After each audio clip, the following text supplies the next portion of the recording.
우리는 몸과 영혼과 육체가 우리에게 있잖아요. 이거를 이제 우리 공부를 해야 되는데, 영혼이 있고 육체가 있어요. 이걸 두 가지로만 딱 구별하는데 세 가지로 구별할 수 있어요. 영과 혼과 몸으로 이렇게도 구별해요. 이건 3분법이고, 이거는 2분법이고, 2분법, 이거는 3분법이요. 이렇게 이제 그 학자들이 분리를 하는데, 만약에 이것을 두 가지로 분리를 하면 혼과 몸이 육체와 같은 거예요. 이렇게 분리해요. 그러니까 영혼이 바로 영이다. 영혼은 영이고, 혼도 몸도 다 육체다. 그래서 두 가지로 분리해버리면은 육체와 영혼 이렇게 분리를 하는 거예요. 그래서 지금 사도 바울은 여기서는 영혼과 육체만 분리했어요. 나중에 보면 또 영혼 몸을 분리도 하는데 여기서는 영혼과 육체를 분리해버렸어요. 그래서 우리가 죄를 짓고 죄에 속하게 되는 부분은 어느 부분이냐 하니까 영혼이 아니고 육체 부분이다. 육체가 우리가 죄를 짓고, 그래서 영혼이 이 죄가 우리를 죄짓게 하는 것은 우리의 육체 부분을 자꾸만 죄를 짓게 한다. 그래서 우리가 육신이 있을 때에는 율법으로 말미암는 죄의 종력이 우리 지체 중에, 지체란 말이 바로 육신이죠. 중에 역사한다. 지체 중에 역사한다. 그 말은 우리 지체를 역사한다는 것은 일을 시킨다, 움직인다, 그런 뜻이거든요. 이 역사라는 말은 일을 시킨다. 우리 죄가 우리 육신의 어떤 간섭을 하여서, 쉽게 말하면 우리 육신을 간섭해서 우리가 뭐로 사망을 위하여 열매를 맺게 한다. 사망을 위하여 열매를 맺게 한다. 이 말이 뭐냐? 죄를 짓는다는 거예요. 죄를 짓게, 그러니까 죄가 우리 육신으로 하여금 죄를 짓게 한다 이 말이에요. 우리 영혼은 우리 죄가 역사하지 못해요. 죄가 역사하는 부분은 우리의 육체다 이거죠. 그래서 육체가 죄를 짓습니다. 우리 항상 우리 죄 짓는 부분은 육체예요. 이제는 우리가 얽매였던 것에 대하여 죽었으므로, 그러나 이제 육체가 죽어버리면은 소속되지 않는다. 우리가 육체가 죽어버리면은 이제 죄하고는 관계가 없어진다 그런 뜻입니다. 그래서 율법에서 벗어났으므로 이러므로 우리가 영의 새로운 것으로 섬길 것이요, 영으로 이제 섬기는 거죠. 육신은 죽어버렸으니까 어문의 묵은 것이 뭐냐니까 바로 율법입니다. 율법. 어문이라는 것은 글자로 적은 것을 이야기하죠. 글자로 적은 옛날 것, 낡은 것으로 할 것이 아니다. 그래서 우리가 육신으로는 죽어버렸다. 그런데 우리가 무슨 말 하리요? 율법이 죄냐? 그럴 수 없느니라. 율법으로 말미암지 않고는 내가 죄를 알지 못하였으니 곧 율법이 탐내지 말라 하지 아니했다면 내가 탐심을 알지 못하였습니다. 율법에 대해서 설명하기로, 율법이 나쁜 것은 아니고 율법은 우리로 하여금 죄를 알게 하는, 죄를 깨닫게 하는 역할을 하는 것이 율법이다. 그러나 죄가 8절에 기회를 타서 계명으로 말미암아 내 속에 각각 탕심을 이룬다. 누가? 죄가 자꾸만 우리에게 계명을 통해서 너 계명을 지켜야 된다, 계명 안 지키면 어떻게 한다, 자꾸 계명을 핑계로 삼아가지고 내 마음에 어떤 그 탐심을 이루게 만든다는 거죠. 죄가. 그래서 이는 법이 없으면 죄가 죽은 것임이니라. 전에는 법을 깨닫지 못할 때에는 내가 살았더니 계명에 이르면 죄는 살아나고 나는 죽었다. 그건 무슨 말이냐면, 법을 모를 때는 내가 이 법을 어겼는지 안 어겼는지 알지 못했는데, 법을 알고 나니까 자꾸만 내가 법을 어긴 사실이 내게 드러나게 돼서 내가 죄인이구나, 죄를 지었구나 하는 것을 알게 된다는 거죠. 생명에 이르게 할 그 계명이 내게 대하여 도리어 사망에 이르게 하는 것이 되었도다. 원래 계명, 십계명, 하나님의 율법은 우리로 하여금 어떻게 하려고 만들어줬느냐 하면 생명에 이르게 하려고, 즉 우리를 살리려고 계명을 우리에게 줬는데, 우리가 그것을 잘못 이용을 해가지고 우리를 오히려 죽이고 우리로 죄를 짓게 하는 그런 계명이 되어버렸다 이런 이야기예요. 그래서 우리가 계명을 잘못 지금 이해하고 있다는 거죠. 죄가 기회를 타서 계명으로 말미암아 나를 속이고 그것으로 나를 죽였는지라 이로 보건대 율법도 거룩하며 계명도 거룩하며 어려우며 선하다. 그래서 원래 율법이나 계명은 나쁜 것이 아니고 거룩하고 어렵고 선한 것인데 인간이 율법을 잘못 이해하고 해석하기 때문에 율법이 나쁜 것으로 오해됐다 그런 뜻입니다. 그래서 율법이 나쁜 것이 아니다. 13절에 그런즉 선한 것이 내게 사망이 되었느냐 그럴 수 없느니라 오직 죄가 죄로 드러나기 위하여 선한 것으로 말미암아 나를 죽게 만들었으니 이는 계명으로 말미암아 죄로 심히 죄되게 하려 합니다. 왜 계명이 있느냐? 죄를 죄로 깨닫게 하기 위해서, 죄를 죄로 깨닫게 하기 위해서 계명이 있는 것이지 우리로 죄를 짓게 하려고 계명이 있는 것이 아니다 그런 뜻이에요. 우리가 율법은 신령한 줄 알거니와 나는 육신에 속하여, 지금 이제 육신이란 말이 나오죠. 내가 육신에 속하여 죄에게 팔렸다. 그 말은 뭐냐면 나에게는 육신과 영혼이 있는데 지금 나는 육신 쪽으로 많이 치우쳐진 사람이다. 육신에 속해서 육신 따라 살아간다는 것이에요.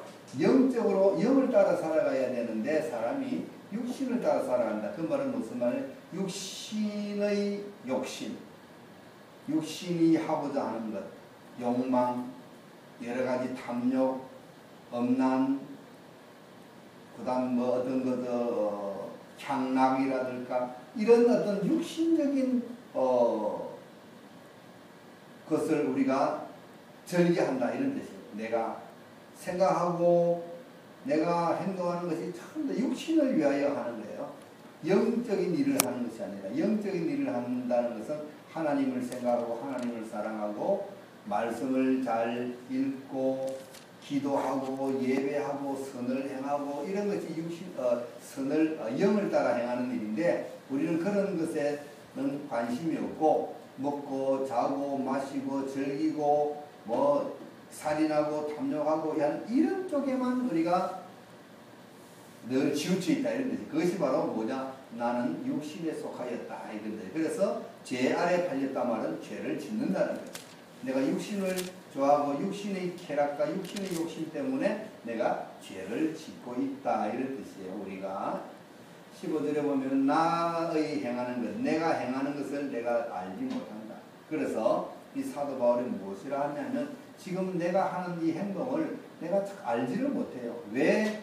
나도 알지 못하는 사이에 자꾸만 죄를 짓게 된다는 거죠. 내가 알지도 못하는 사이에 자꾸만 내가 딴 행동을 하는 거예요. 나는 그렇게 하고 싶지 않은데 내 마음과 내 영적인 생각은 그렇게 하고 싶지 않은데 내 육신의 욕심이 자꾸만 남을 비방하고 남을 미워하고 이런 것을 좋아한다는 거죠. 그래서 나의 행하는 것을 내가 알지 못하노니 곧 원하는 이것은 행하지 아니하고 내가 착하게 살아야 되겠다. 내가 하나님을 잘 섬겨야 되겠다. 뭐 이런 것들은 원하는 것인데 그런 원하는 것은 내가 잘 안 하고 오히려 내가 미워하는 것. 나는 착하게 살 거니까 남을 미워하는 짓은 안 할 것이다. 도둑질하고 남에게 방해하고 남을 해하는 짓은 안 해야 되겠다 하는 그런 것을 자꾸만 행하는 거예요. 육신의 욕심을 따라 자꾸만 살아간다는 거죠. 나도 모르는 사이에 자꾸만 그렇게 내가 바뀌어져 간다는 거예요. 만일 내가 원치 아니하는 것을 하면 그 뭐죠? 내가 원치 않는 그런 엉뚱한 짓을 자꾸 하게 되는 거예요. 죄를 짓는다 쉽게 하면 내가 이런 율법이 선한 것을 시인하노니 이제는 이것을 행하는 자가 내가 아니요 내 속에 거하는 죄다. 그래서 나는 원래 그런 사람이 아니고 나는 선한 사람인데 나도 모르게 자꾸만 죄를 짓는 것은 내 속에 들어있는 죄가 나를 그렇게 만들었다. 나를 그렇게 죄를 짓게 한다. 육신을 따라 살아가게 한다. 이런 뜻이에요. 내 속에 곧 내 육신에 선한 것이 거하지 아니하는 줄을 아는. 육신에는 우리의 육체는 원래 선한 것이 거하지 못한다는 거죠. 육신에 선한 것이 거하지 아니하는 줄을 아노니 원함은 내게 있으나 선을 행하는 것은 없다. 육신은 선을 행치 못한다는 겁니다. 육신은 선을 행하는 것은 우리의 영혼이라고 그러죠. 영혼. 그래서 내가 영혼 위주로 살아가면은 선을 행할 수 있지만 육신 위주로 살아가면은 내가 절대 선을 행할 수가 없다 이런 뜻이에요. 그래서 우리가 자꾸만 무슨 위주로 살아야 돼?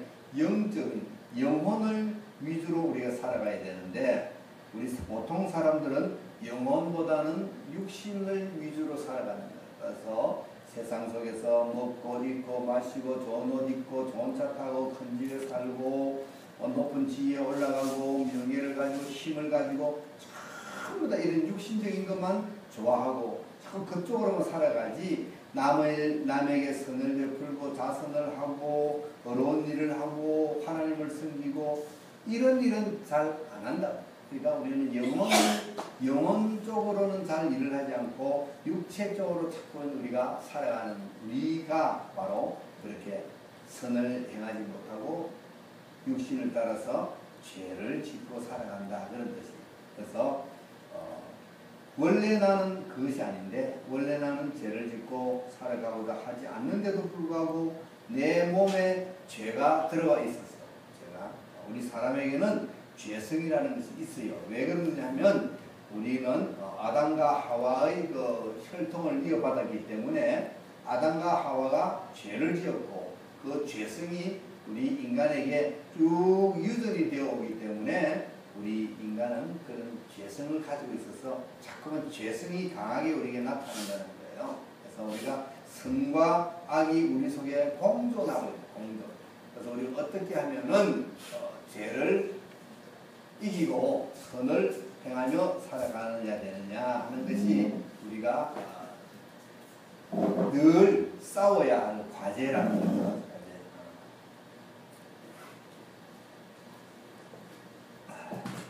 이 로마서 이런 거는 정말 읽으면 참 어려워요. 어려워서 그 다음에 그 뒤에 가면 이제 그 8장이 나오죠. 8장.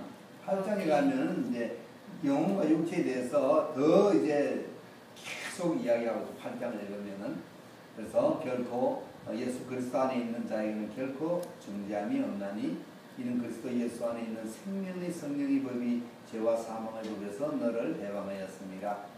율법이 육신으로 말미암아 연약하여 할 수 있는 그것을 하나님은 하시나니 곧 죄를 인하여 자기 아들을 죄 있는 육신의 모양으로 보내 육신의 죄를 정하사 육신을 쫓지 않고 그 영을 쫓아 행하는 우리에게 율법의 요구를 이루어지게 하려 합니다. 예수님을 육신의 죄를 입혀서 우리에게 보내주셔가지고 그 죄를 우리의 모든 그 육신에 우리의 모든 죄를 짊어지고 예수님께서 돌아가시게 하심으로써 우리로 이제는 더 이상 죄를 짓지 않고 영을 쫓아서 율법의 요구를 이룰 수 있는 사람으로 만들어 가게 하려고 하나님이 그렇게 하셨다 하는 것을 이야기하면서 계속해서 8장에서는 무엇을 하라 그러냐면 육신을 쫓지 말고 영의 일을 쫓아서 행하라고 이야기하지요. 5절에 보면은 육신을 쫓는 자는 육신의 일을 영을 쫓는 자는 영의 일을 생각하나니 육신의 생각은 사망이요 영의 생각은 생명과 평안입니다. 그러니까 육신적인 생각을 하면은 사망이고 영적인 생각을 하면은 생명과 평안이 우리에게 온다. 그러므로 육신의 생각은 하나님과 원수가 되나니 이는 하나님의 법에 굴복이 아니할 뿐 아니라 할 수도 없다. 그러면서 계속해서 우리에게 영과 육체의 두 가지 길을 어떻게 걸어가야 될 것인가 하는 것을 우리에게 가르쳐주고 있는 그런 대목이 로마서 8장에 집중적으로 나옵니다. 그래서 로마서 8장은 핵심 로마서가 아주 그 성경의 보배로운 책이라고 그래요. 그 중에서도 로마서 8장은 그 보배로운 중에서도 진주 중에서도 흑진주와 같은 아주 그 엑기스 같은 그런 부분이라고 해요. 그래서 로마서 8장을 잘 읽으면은 읽고 이해하면은 우리가 영과 육의 관계를 잘 이해할 수 있습니다. 제가 기회가 날 때마다 영과 육에 대해서 제가 강의를 좀 더 해드릴게요.